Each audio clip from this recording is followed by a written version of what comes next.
مشہور ہو گئی بات. آپ نے خطاب کیا, کھڑے ہو کے خطاب کیا, لوگوں سنو, آج کوئی دنیا کا بڑے سے بڑا حاکم یہ خطاب نہیں کر سکتا ہے جو عثمان غنی نے خطاب کیا. آپ نے فرمایا اگر میں بدکار ہوں تم مجھے سنسار کر دو, پتھر مارو مجھے, لیکن کوئی انگلی نہیں اٹھی کہ عثمان تو ایسا نہیں ہے. دشمن بھی مان رہے ہیں. آپ نے فرمایا اگر تم مارنا چاہتے ہو تو پھر میں بدکار ہوں, اگر تم سمجھتے ہو تو مجھے پتھر مارو, سنسار کرو, اور اگر میں مرتد ہوں تو مجھے قتل کر دو. اگر میں نے کسی کو قتل کیا ہے تو قتل کا بدلہ قتل سے لے لو یا قصاص لے لو. لیکن اس تقریر کا ان پر اثر نہیں ہوا, اس لیے کہ وہ آپ کو مارنا چاہتے تھے, جانتے تھے کہ یہ بندہ دیانتدار ہے اور اس بندے کی ہمیں ضرورت نہیں آئی. ان کو کہتے ہیں باغی تھے. اور مختلف منصوبوں سے اجلہ صحابہ اکرام, بڑے بڑے صحابہ اکرام کو مدینے سے باہر جانا پڑا. اور ادھر حضرت علی رضی اللہ تعالیٰ عنہ کو پتہ چل گیا کہ حالات نازک ترین مراحل میں پہنچ چکے ہیں. فرمایا بیٹے یہ آپ کے انکل ہیں, اب تمہارا حق ہے تم نبی کے خاندان کے, ان کی حفاظت کرو. حسن تم بھی حفاظت کرو, حسین تم بھی حفاظت کرو, جنگ نہیں کرنے ان کی حفاظت کرو. اب دونوں پہرا دے رہے ہیں. اور یہ جہاں ان کا پہرا ہے, دوسری طرف سے ان باغیوں نے پورے گھر کو گھیر لیا, گھر کا محاصرہ کر لیا, کوئی چیز باہر سے اندر نہیں جا رہی ہے. پانی بند ہو گئے. 1 دن, 2 دن, 3 دن, 40 دن. کتنے دن؟ 40 دن. عثمان غنی کا پانی بند کر دیا. آپ کو پیاس لگی, رسول اللہ صلی اللہ علیہ وسلم کا وہ بزرگ ترین نائب پیاسا ہو گئے, اور اس پیاس کے عالم میں فرمایا علی ہیں, آپ لوگ جو باہر کھڑے ہو کو علی ہے یہاں نزدیک؟ علی نہیں ہے. سعد ہیں وہ بھی نہیں ہیں, طلحہ ہیں وہ بھی نہیں ہیں. حضرت علی تک یہ بات پہنچی تو آپ نے فرمایا پانی کے 3 مشکیزیں پہنچاؤ, لیکن باغیوں نے ان کو اس پانی کو اندر نہیں جانا. وہ اس راستے سے پھلانگ کر مسجد کے اندر داخل ہوئے جس کو چور دروازہ کہتے ہیں. صاحبزادے کھڑے رہے اور یہ اندر داخل ہوئے. جمعہ کا دن ہے. اللہ کے پیارے حبیب صلی اللہ تعالی علیہ وآلہ وسلم کا وہ عظیم صحابی جس کے لیے قرآن حدیث موجود ہیں, کہ جن کی عظمتیں, جن کی شانیں, جن کے مقام کو اللہ اس کے رسول صلی اللہ علیہ وسلم بیان فرمائیں.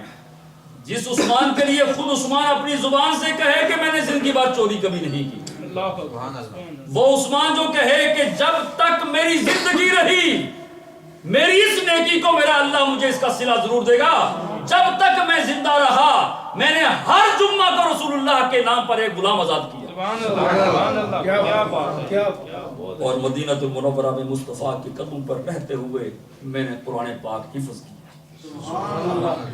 دیوار پھلانگ کر کنانہ بن بشر اندر داخل ہوا اور اس ظالم نے اللہ کے کلام کی تلاوت کرنے والے اس صحابی کو, بزرگ ترین نائب مصطفیٰ کو, جو 80 برس کی عمر کے ہو چکے تھے, بزرگ آدمی تھے, عمر رسیدہ آدمی تھے, لوہے کی سلاخ سے آپ کی پیشانی پر وار اتنی دردناک قسم کی, شدید قسم کی ضرب لگائی کہ رسول اللہ صلی اللہ علیہ وسلم کا بزرگ ترین نائب پیشانی کے بل زمین پر گر پڑا اور زبان ہاتھ سے نکلا بسم اللہ توکلت اللہ. سبحان اللہ. اب اللہ کے پیارے حبیب صلی اللہ علیہ وسلم اب اسی عالم میں, اسی تکلیف میں, اسی پریشانی کے عالم میں, علماء لکھتے ہیں کہ تھوڑی سی آپ کہیں گے جی کیسے ہو سکتا ہے, اونگ آتی ہے, یہ اونگ کیا تھی؟ یہ تصور تھا مصطفیٰ کریم صلی اللہ علیہ وسلم کا. اللہ کے حبیب صلی اللہ تعالی علیہ وسلم سامنے تشریف فرما ہے، ہاتھ میں بالٹی ہے، برتن ہے، اس میں پانی ہے، اور اشارہ فرما رہے ہیں عثمان اب ان میں سے تیری مدد کرنے والا کوئی نہیں ہے. دو راستے ہیں، اگر تو چاہتا ہے تیری مدد کروں تو اس حالت میں مدد ہو سکتی ہے، اور اگر تو چاہتا ہے کہ آج کی افطاری میرے ساتھ ہو تو میں محمد تیرا استقبال کروں. حضرت سیدنا عثمان غنی رضی اللہ تعالی عنہ زخموں سے چور چور ہوئے. آخر حضرت سیدنا عثمان غنی رضی اللہ تعالی عنہ وہ ضرب برداشت نہ کر سکے اور اللہ کی بارگاہ میں پہنچ گئے. یہ روزے کی نیت کی ہوئی ہے اور اللہ کے قرآن کی تلاوت ہو رہی ہے. پہلا سپارہ پڑھ رہے ہیں سورہ البقرہ، تلاوت ہو رہی ہے، اور تلاوت کرتے ہوئے اس آیت پر پہنچتے ہیں فَسَيَكْفِيكَهُمُ اللَّهُ وَهُوَ السَّمِيعُ الْعَلِيمُ.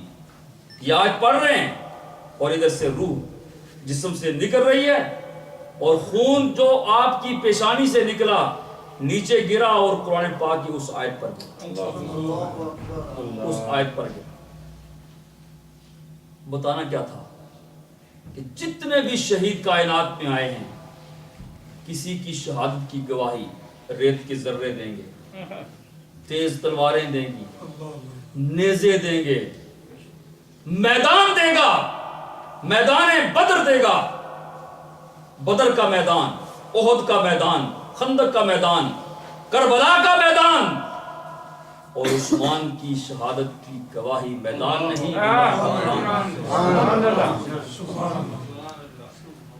یہ تھے اللہ کے پیارے حبیب صلی اللہ تعالی علیہ وسلم.